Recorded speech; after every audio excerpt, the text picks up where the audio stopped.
이제 지금까지 본 게 기초입니다. 기초 워밍업. 회계는 이런 것이다.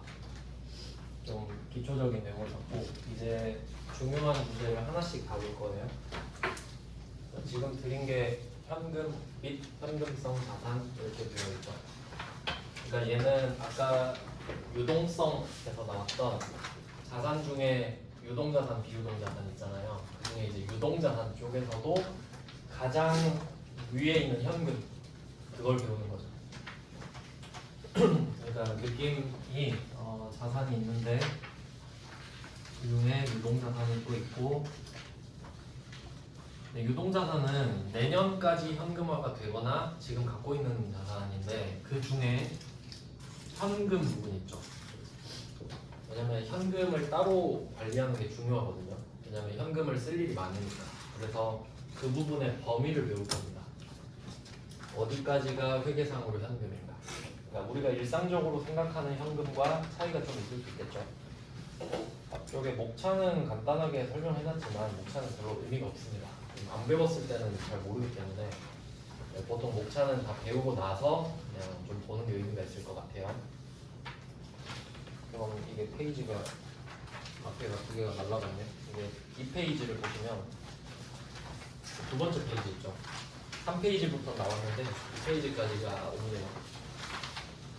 2페이지를 보시면 수표 분계 이렇게 있는데 수표 나왔죠. 수표부터 한번 보겠습니다.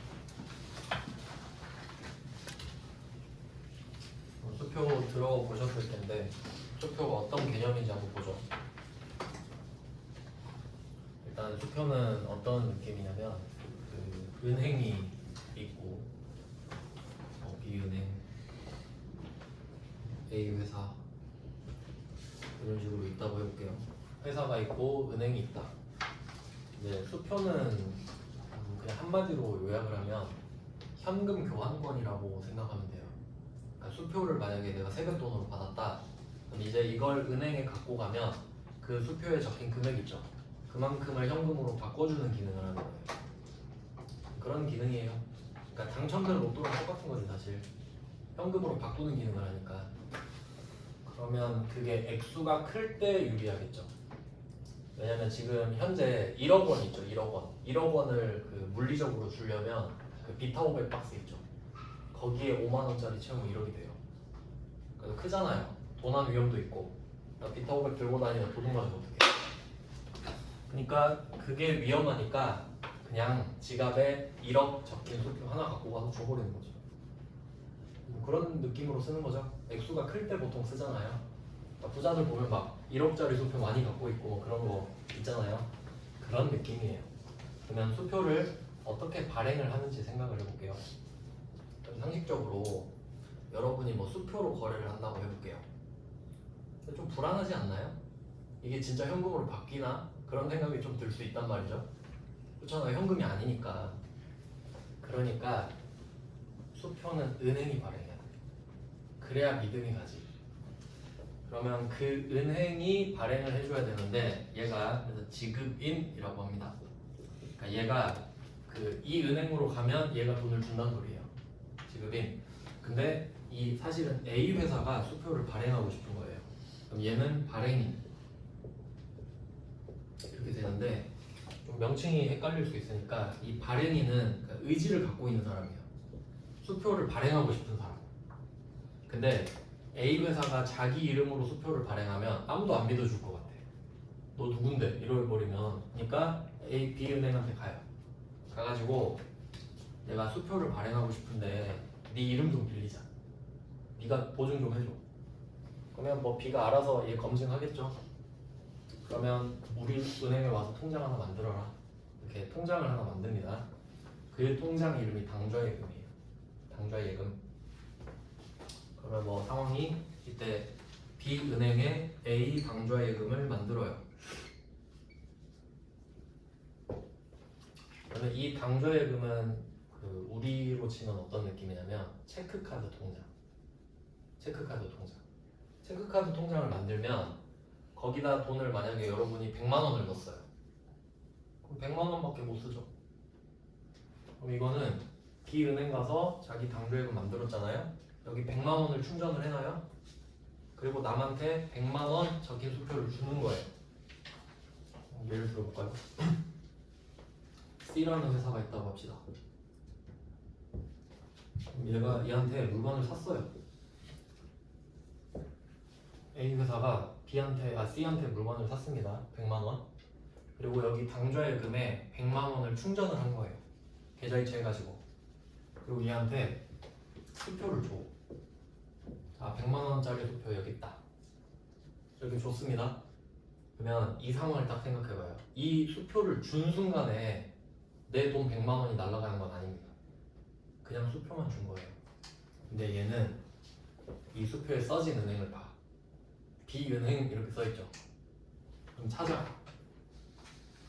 저 이거 수표 B은행 써있길래 갖고 왔거든요. 100만 원으로 바꿔주세요.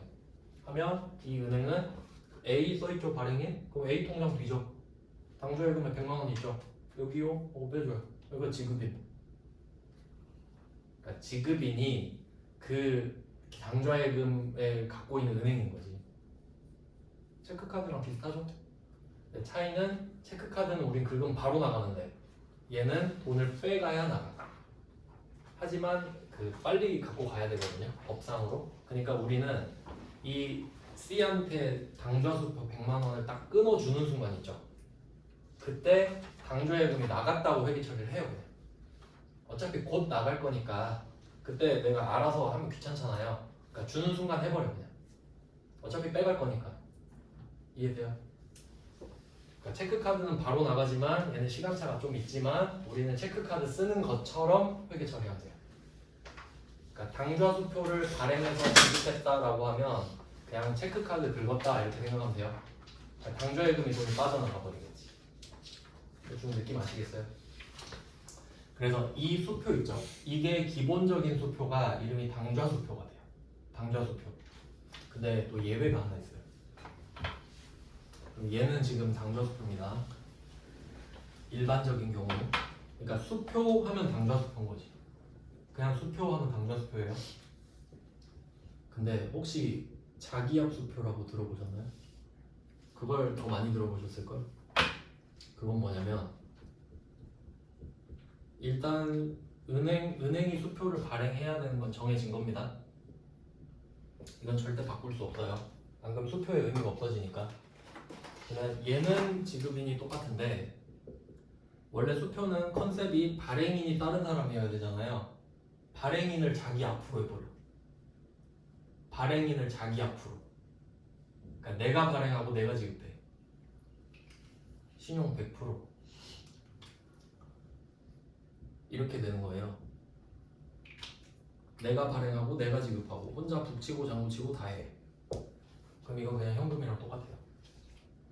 은행이 돈이 없겠어요? 망하겠어요?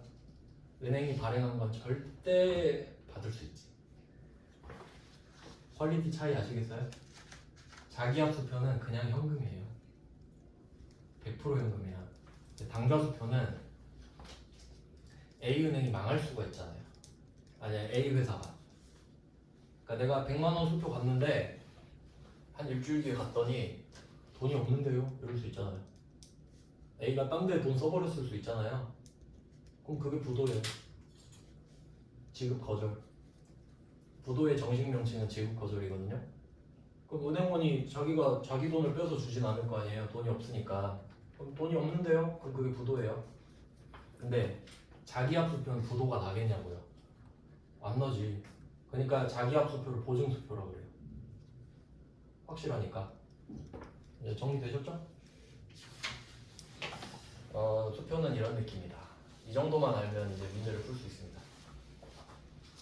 자, 그러면 여러 가지 상황을 한번 보시죠. 이 페이지에 첫 번째 주제, 수표 붕괴.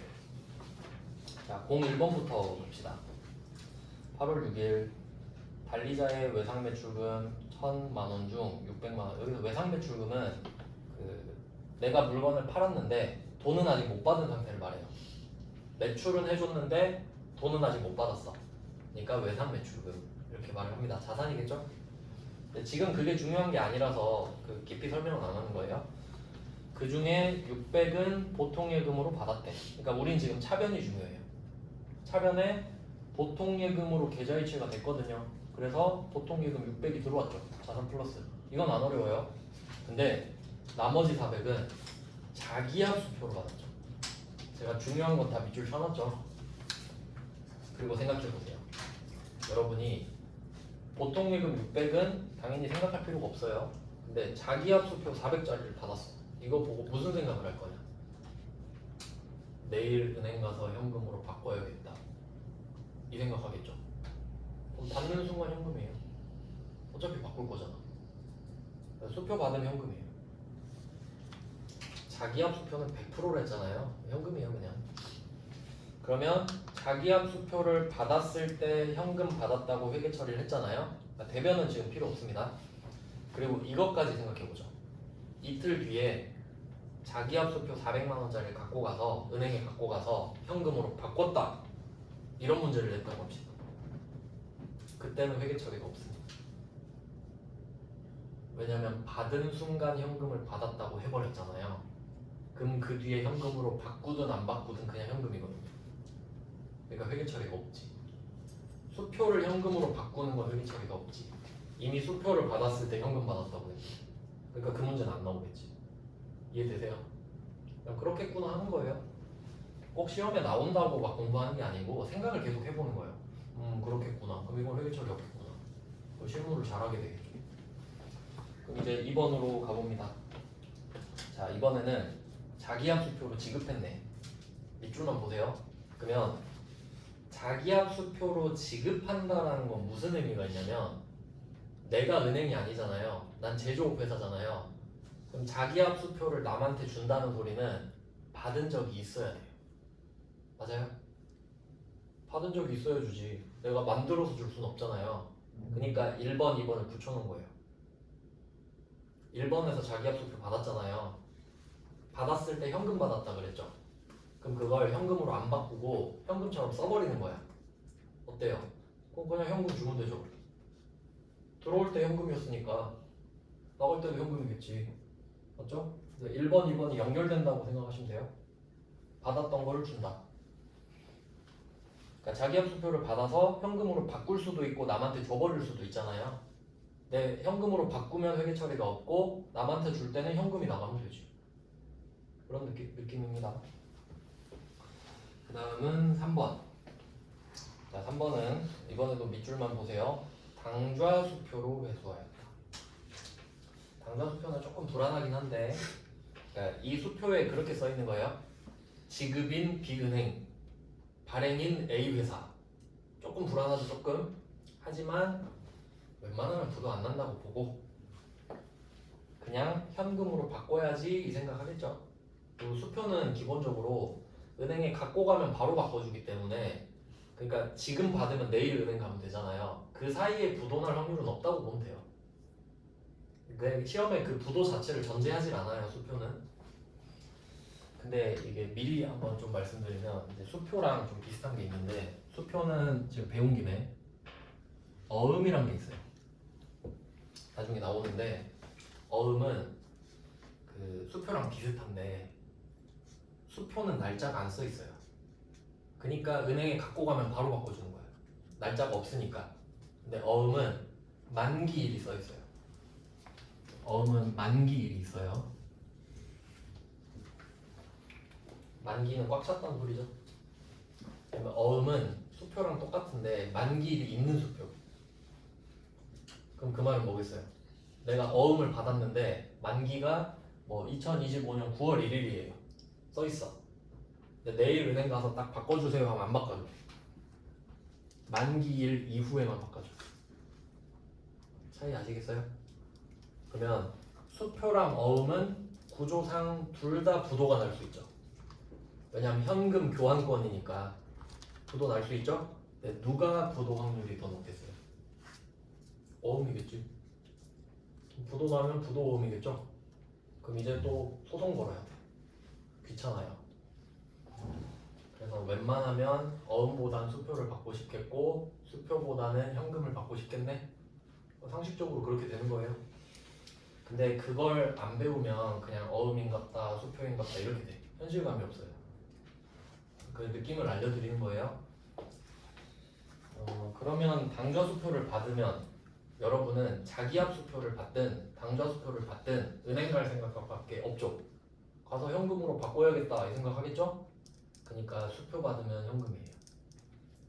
무슨 수표를 받든.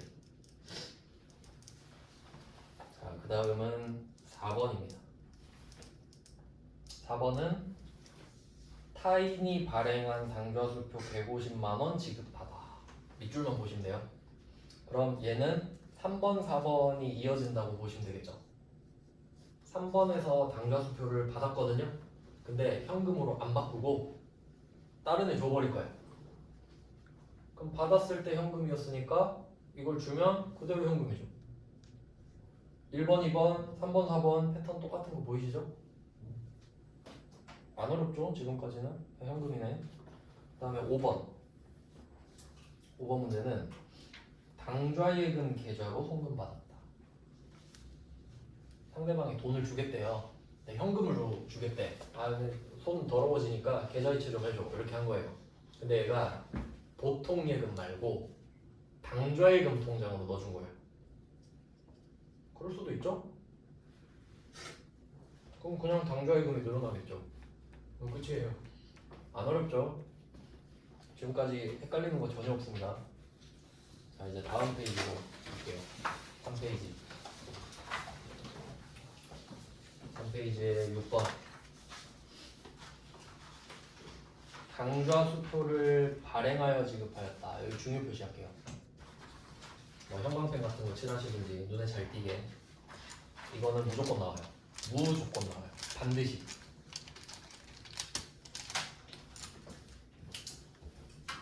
왜냐면 이건 결제 방법이기 때문에 문제로 낸다기보다는 다른 문제에 껴서 내요. 그리고 잘 보시면 아까 자기압수표를 지급하는 경우도 있었거든요. 자기압수표는 지급했다 그랬어요. 잠깐 보고 올게요. 확실히 해야 되니까. 이 페이지에 2번 문제 한번 보세요.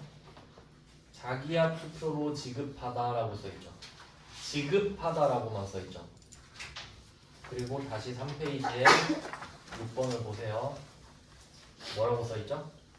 발행하여 지급하였다 돼 있죠. 왜냐면 자기압수표는 은행만 발행할 수 있죠. 은행만 발행인이 되잖아요. 발행인이 은행인 게 자기압수표니까.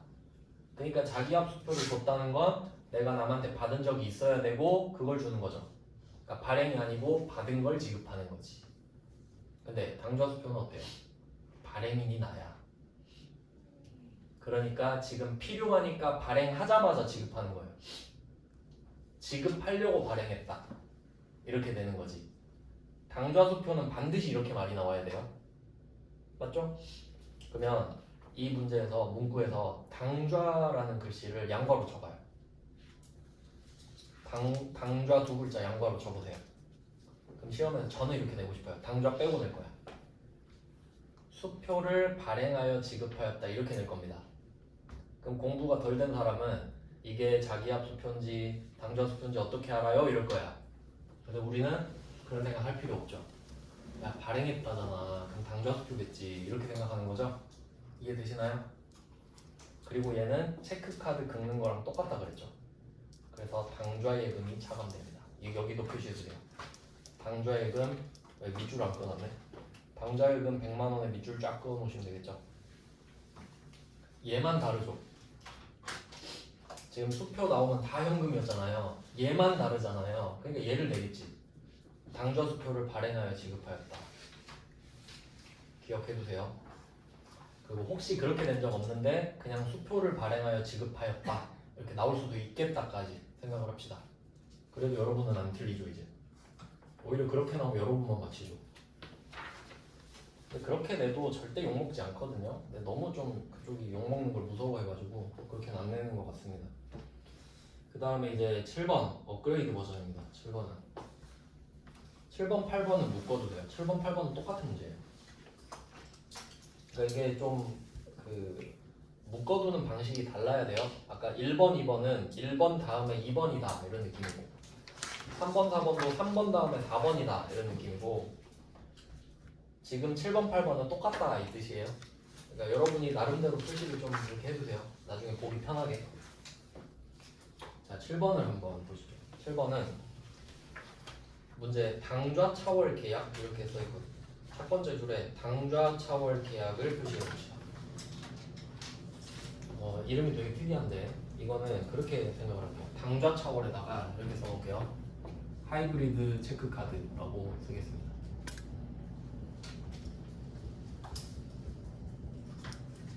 당좌 차월 계약에다가 하이브리드 체크카드. 그럼 얘는 체크카드 플러스 신용카드예요. 하이브리드 뜻 자체가 그냥 두 개라는 뜻이죠. 두 가지 기능이 있어요, 그냥. 그럼 이거는 무슨 말이겠어요? 하이브리드 체크카드는 일단은 체크카드예요. 일단은 내가 그 체크카드 통장에 100만 원을 넣습니다.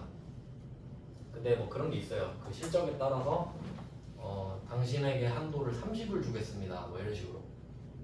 그럼 내가 통장에 100만 원을 넣었는데 120만 원짜리 물건이 너무 사고 싶은 거예요, 지금 체크카드로.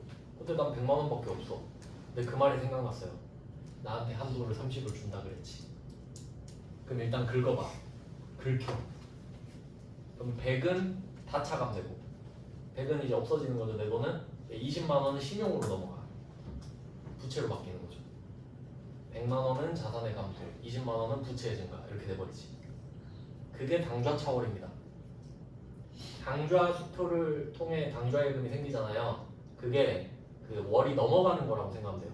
그 넘어가는 거 뭐 월북, 월남 막 이러잖아요. 월담 이런 거 2월 된다 그러죠.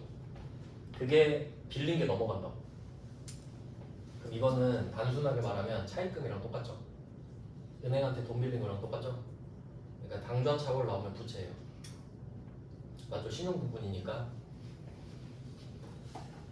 그래서 이 체크카드 느낌으로 봤을 때 이 체크카드 부분이 당좌예금이니까 당좌예금이라는 자산이 줄어드는 거고요. 잔액만큼. 그리고 이제 한도가 넘어가면 그 단기차입금이라고 해요. 빠른 시일 내에 갚아야 돼서. 그러니까 자산의 감소, 부채의 증가 이런 식으로 되는 겁니다. 상황은 이해되셨죠? 그리고 이제 문제를 봐야 돼요. 이게 문제가 엄청 복잡하거든요. 그러니까 상황 배경 지식은 이렇고 문제를 한번 파악을 해보죠. 회사는 기업은행과 당좌 차월 계약을 맺고 있대요. 그럼 하이브리드 체크카드 만든 거야 지금. 현재 당좌 수표 발행액은 당좌 예금 예입액을 초과한 상태다. 이거 한번 생각해 볼게요. 내가 지금 당좌 수표 발행을 했거든요. 근데 당좌 예금 예입액을 초과했대. 그럼 이 말은 그냥 잔액이 없다라고 생각하죠. 체크카드 잔액이 없다. 그냥 이렇게 해석을 할게요. 말을 좀 너무 돌려서 하고 있죠. 잔액이 없대. 그리고 그 회사는 외상으로 구입한 기계장치 어쩌고저쩌고 차변은 지금 필요 없습니다. 대변을 어떻게 갚았냐 이거예요. 근데 내가 수표를 180만 원짜리 당좌 수표를 발행했대요. 그러면 이게 내가 1800짜리 수표를 주는데 만약에 내 통장에 2천만 원 있어요. 그러면 당좌예금 1800만 원 줄이면 끝나죠. 근데 지금은 잔액이 없죠. 그러면 전액 신용카드로 넘어가는 거네요. 그러니까 대변에 단기차입금 1800 이렇게 되는 거예요. 지금 잔액이 없으니까. 그리고 지금 이제 처음 나왔는데 이게 빌린 돈이 되거든요. 빌린 돈. 차입금은 이따가 합니다. 다음 주에. 차입금은 빌렸는데 그러면 이때 거래가 안 끝났죠. 내가 아직 돈을 안 줬죠. 그러면 그 대상의 이름을 적어줘야 돼요. 그러니까 어떤 느낌이냐면 내가 물건을 샀어요. 물건을 샀는데 오늘 돈을 줬어요. 그럼 이제 이거에 대해서 거래가 끝났죠. 내가 물건 받고 돈을 줬잖아요. 그러면 거기에 대해서 거래 잘 안 써요. 끝났잖아. 내가 현금을 줬는데 현금의 거래처 이렇게 쓰진 않잖아요. 근데 오늘 100만 원짜리 물건을 받았는데 내가 돈을 다음 주에 주기로 했어요. 그럼 물건은 받았는데 100만 원은 아직 안 줬죠. 그럼 그 아직 안 준 사람이 누군지 적어놔야지. 이해되시나요? 그러니까 거래가 안 끝났을 때 거래처를 적어놔야 되는 거죠. 끝났으면 적을 이유가 없지. 그럼 지금 기업은행한테 곧 1,800을 갚아야 된다라는 뜻으로 적어놓은 거죠. 왜냐면 돈을 한두 군데서 빌리는 게 아니잖아요. 그리고 상식적으로 생각해보세요. 그 거래처를 가끔씩 안 써도 되냐고 물어보시는 분이 계시는데 그럼 잘려요. 아니, 돈을 한두 군데서 빌리는 거 아닌데 그냥 차입금만 적어놓으세요. 그럼 나중에 관리가 안 된다니까. 누구한테 빌린지 이렇게 다 적어놔야겠죠. 원래 이제 날짜도 따로 관리해야 될 거 아닙니까? 근데 그 날짜는 회계장부에서 관리하는 게 아니고 또 다른 장부가 있는 거죠. 그런 식이에요. 여기서는 그냥 거래처랑 금액만 관리하는 거고. 자, 그 다음 8번으로 가볼게요. 7번은 솔직히 개 오바고요. 이제 옛날 문제인데 그걸 이제 순화시킨 게 최근에 나왔어요. 8번 문제가. 회차가 비교적 최근이죠. 자, 한번 8번을 보죠. 차변은 필요 없고 대변을 보세요. 당좌수표를 발행해서 결제했어요. 500을 갚아야 돼요 지금. 근데 당좌예금 잔액이 400 있대. 그럼 100은 오버했죠. 그럼 그게 단기차입금이잖아요. 근데 단기차입금을 적으려고 했는데 이거 또 밑줄 해놓을게요. 당좌차월 계정을 사용하시오. 이 말이 있으니까 답은 단기차입금이 안 돼요. 근데 7번은 제가 일부러 단기차입금으로 써놨는데 이거 자체가 단기차입금이니까. 그러니까 당좌차월도 답은 되거든요. 7번도. 근데 당좌차월도 단기차입금으로 알고 계세요. 왜냐면 8번처럼 말을 해줄 거니까. 그럼 그냥 당좌차월로 하라고 했으니까 해야지 이렇게 되는 거죠. 그러니까 당좌예금 400을 먼저 빼고 100만 원은 원래 단기차입금인데 당좌차월로 쓰는 거죠. 그리고 여기 깜빡했네. 당좌차월 옆에다가 거래처 이렇게 써놓을게요. 거래처를 말을 안 해줘갖고 안 써버렸는데 당좌차월 옆에다가 뭐 땡땡 은행이나 거래처 정도 적어놓을게요. 왜냐면 당좌예금 거래처는 당연히 은행이니까 습관을 들이시는 거예요. 그러니까 여기서는 18번 문제는 일부러 은행 이야기를 안 했거든요. 그럼 거래처를 쓰지 말란 소리예요. 그래야 답이 쉬워지니까. 근데 우리는 알고는 있어야 돼. 원래는 당좌차월 옆에 땡땡 은행이 붙어야 되는구나. 그래서 제가 7번, 8번을 같이 넣어놓은 거라고요. 그래서 최근에 또 나왔으니까 또 나올 확률이 있거든요. 당좌차월 잘 기억해주세요. 하이브리드 체크카드. 그 다음 이제 말 문제로 또 어떻게 나오는지.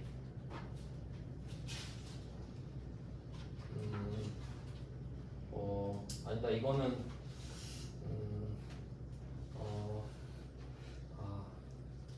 좀 해야겠다. 9번으로 가보시면 9번은 이제 말 문제입니다. 그러니까 문제가 주관식 문제. 방금 풀었던 붕괴는 다 주관식이라고 말씀드렸죠. 근데 이제 9번 문제 같은 경우는 사지선다 이렇게 되는 거죠. 그러면 방금 우리가 당좌차월을 배웠잖아요. 당좌차월은 돈을 빌린 거랑 똑같죠. 그래서 그 관련된 문제를 넣어놨어요. 9번을 보시면 현금 및 현금성 자산이 아닌 것은 답 2번 당좌차월. 얘는 현금이 아니고 부채잖아요. 그러니까 이 정도는 맞출 수 있어요. 이제 다른 건 알 필요도 없죠. 그래도 한번 좀 볼까요? 그래도 배운 게 좀 있으니까 4번을 한번 보세요. 타인 발행 당좌수표 이렇게 써있죠. 네, 왜 앞에 타인 발행이 붙냐면 당좌수표는 나도 발행할 수 있잖아요. 내가 발행한 거 말고 남이 발행한 거 받았을 때 이 말 하는 거예요. 그 현금 맞죠? 그러니까 4번도 아셔야 돼요. 그 다음에 3번도 한번 볼게요. 3번은 일단 우편환 증서랑 전신환 증서가 시험에 나오긴 하는데 지금 문맥상 몰라도 돼요. 그러니까 이 우편환 증서랑 전신환 증서 등 여기다가 한 줄을 그어 놓으세요. 막 색칠하지 말고 그냥 한 줄로 싹 그으세요. 그냥 필요가 없어요. 이유를 생각해 볼게요. 자, 여기에 통화 대용증권이라는 말이 있죠. 이것만으로 답을 찾을 수 있어요. 무슨 말인지 한번 볼게요. 자, 앞에 통화 있죠. 통화는 유통되는 화폐를 말해요. 유통화폐. 영어로는 currency 정도 돼요. 그러니까 약간 엄밀히 말하면 우리가 말하는 돈 있죠, 현금. 그건 캐시거든요, 여기 영어로. 근데 얘는 그 짜잘한 캐시가 아니고 막 우리나라의 전체 유통되는 화폐 뭐 이런 거 말하는 거예요. 통화라는 게. 뭐 그런 느낌이에요. 근데 여기서 그냥 캐시로 쓰는 거예요. 현금의 느낌으로. 원래 똑같진 않은데 그냥 현금이라고 생각하시면 돼요. 똑같진 않습니다. 분명 말은 했어요. 그러면 통화는 그냥 현금으로 지급을 하고, 자 여기에 대용증권 돼 있죠? 대신 사용할 수 있는 증권이래. 이걸로 충분히 해석이 돼요. 현금 대신에 쓸 수 있대. 그럼 현금이겠지. 현금 대신에 쓸 수 있다잖아요. 그럼 현금이겠지. 그렇지 않겠습니까? 그러니까 그 앞에 땡땡 등은 필요가 없는 거지. 이미 통화대용 증권에서 설명이 끝났으니까. 이해되세요? 문제 푸는 법이 이런 거예요. 그러니까 앞에 땡땡 등은 사실 아무 필요가 없는 거예요. 그러면 이제 3번도 지켰고, 이제 1번까지 알면 완벽하네요. 요것도 중요 표시를 좀 해볼까요? 9번에 1번 시험에 잘 나옵니다. 취득 당시 만기가 3개월 이내 도래하는 채권 및 단기 금융상품. 이게 그렇게 어렵진 않은데 좀 이제 와닿게 설명을 드리면, 오늘 날짜로 한번 해봅시다.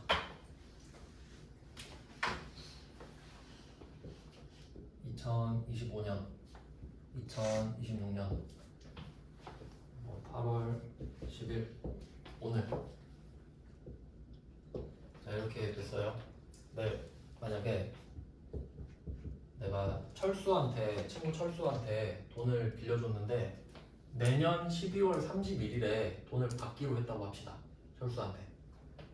그러면 기간은 1년이 넘죠? 내가 빌려준 기간은 1년이 넘죠? 근데 그거랑 상관없이 내년까지 받죠. 그럼 얘는 단기 대여금이라고 해서 유동자산입니다. 여기까지 이해되세요? 아까 제가 내년까지라고 기준 정해드렸잖아요. 그냥 내년까지 받으면 단기 대여금 유동자산. 근데 만약에 내가 27년 1월 1일에 돈을 받기로 했잖아요. 그러면 하루 차이로 비유동자산이 돼버려요. 경계선을 넘어갔으니까. 그러면 장기 대여금으로 바뀌어요, 이름. 대충 그런 느낌. 뒤에서 따로 합니다. 그러면 여기서 철수한테 빌려준 돈은 유동자산이죠. 아슬아슬하게 유동자산 세이브했어요. 자, 그리고 지금 이제 나오는 거. 취득 당시 만기가 3개월 이내에 도래하는 채권 및 단기금융상품. 네, 이런 거는 자세히 알 필요는 없고 그냥 그 금융상품이라고 하면 뭐 그런 게 있어요. 앞에 뭐 투자증권 이런 회사 가면은 제가 목돈이 생겨서 투자를 하고 싶은데 뭐 괜찮은 상품 없어요? 이런 거 물어보면 이것저것 추천해줘요. 그 중에 막 그런 게 있어요. 뭐 RP라고 있는데 제일 만만한 게 RP인데, RP가 그냥 영어로 리퍼처스, 다시 구매한다 이 뜻인데, 내가 어떤 만약에 100만 원짜리 채권도 안 배웠네. 뭐 채권이 100만 원짜리가 있다고 하면 이걸 내가 지금 100만 원 주고 사잖아요. 그러면 3개월 뒤에 걔네가 다시 사가요. 그러니까 내가 100만 원 주고 산 거를 얘가 100만 원 주고 다시 사가. 그리고 거기에 이자를 5만 원 붙여서 줘요. 뭐 그런 느낌이에요. 그러니까 금융상품은 돈 자체가 상품인 거예요. 우리가 물건 살 때 상품을 산다 그러잖아요. 금융상품은 돈 자체가 상품인 거야. 그럼 이거는 내가 100만 원짜리를 샀다가 3개월 뒤에 105만 원에 파는 느낌인 거지. 즉 5만 원의 이자를 받는 거예요. 돈 빌려주고. 뭐 그런 게 금융상품이에요. 뭐 대충 그런 느낌이에요. 그냥 초단기 대여금이라 생각하면 되지. 그냥 금융상품은 단기 대여금이라 생각해. 초단기 대여금. 근데 그게 3개월이어야 돼요. 그리고 여기서 한 개 더 표시할게요. 취득 당시를 한 번 더 표시하세요. 왜냐면 보고기간 종료일이 아니죠? 취득 당시잖아요. 그러면 제가 오늘 날짜를 쓴 이유가 있어요. 날짜를 이렇게 해보죠. 세 달로 딱 해볼게요. 9, 10, 11 이렇게 되겠네. 11월 9일 이렇게 합시다. 딱 세 달. 그럼 내가 11월 9일에 이거 다시 판매가 되는 RP를 샀다고 할게요. 100만 원짜리를. 그럼 얘는 현금이에요. 근데 또 생각해봐요. 그럼 현금은 유동자산이 아닌가? 유동자산 중에 현금이에요. 근데 그러니까 그림으로 치면 이런 거지. 자, 유동자산의 범위가 이렇게 있는데 그 중에 현금이 있는 거예요. 근데 현금은 지위가 굉장히 높아요. 유동자산 중에서도 초엘리트 귀족이야. 그러니까 여기에 다들 들어가고 싶어 해. 근데 내가 산 11월 9일에 팔 수 있는 RP는 현금인 거죠. 유동자산 중에서도. 근데 만약에 내가 만기가 12월이 되는 RP를 샀잖아요. 그럼 얘는 현금이 아니고 이 바깥에 유동자산이 돼요. 급이 갑자기 낮아져 버리는 거예요. 알겠어요? 회사는 현금이 많으면 좋아요. 그러니까 이걸 사면 현금이 많아지는 거고, 이 만기가 더 뒤에 걸 사면 현금이 아닌 유동자산이 생기는 거지. 유동자산은 있지만 현금은 안 늘어나는 거예요. 그런 느낌인 거예요. 그냥 현금이 좋으니까 현금 경계선을 쳐가지고 이 안에 들어온 애들만 현금 시켜준다 그 말이에요. 그러니까 엄청 귀족 취급을 해주는 겁니다. 그런 느낌이에요. 밑에 표만 보고 끝낼게요. 그래서 그 취득 당시 3개월 잘 기억하시면 됩니다. 그러면 잘 나와요. 자, 그러면 이제 마지막 표를 정리를 해보죠. 자, 자기합수표랑 당좌수표 이렇게 각각 적어놨죠. 자기합수표부터 볼게요. 가로 세로로 제가 보는 법 알려드릴게요. 자기합수표는 받아도 현금, 줘도 현금. 그러면 자기합수표는 무조건 현금입니다. 일단. 자, 그리고 맨 오른쪽에 발행지급에 자기합수표는 발행지급 안 된다 써놨죠? 말이 안 되니까. 그 다음에 이제 수취 라인을 보세요. 세로줄 수취 라인. 자기합수표를 받아도 현금, 당좌수표를 받아도 현금. 그러면 수표 받으면 무조건 현금. 자기합수표는 무조건 현금, 수표를 받으면 무조건 현금. 이렇게 가로 세로 정리됐죠? 그럼 남은 게 이것도 있네. 당좌수표를 수취한 수표 지급 일부러 나눠놨어요. 당좌수표도 우리가 받았던 걸 다시 줄 수 있잖아요. 그게 수취한 수표 지급입니다. 그럼 받았을 때 현금인 걸 그대로 돌려줘 버리니까 현금이 나가죠. 여기서 제일 중요한 거는 발행 지급이죠. 내가 직접 따끈따끈한 수표를 만들어서 주는 경우, 그때는 체크카드 긁은 거랑 똑같으니까 당좌 예금이 나가는 거죠. 그리고 여기서 한도가 초과되면 당기차 입금이 추가되는 거잖아요. 이렇게 정리하시면 돼요. 자, 여기까지 해놓고 이론은 다음 시간에 이어서 보시죠. 고생하셨습니다.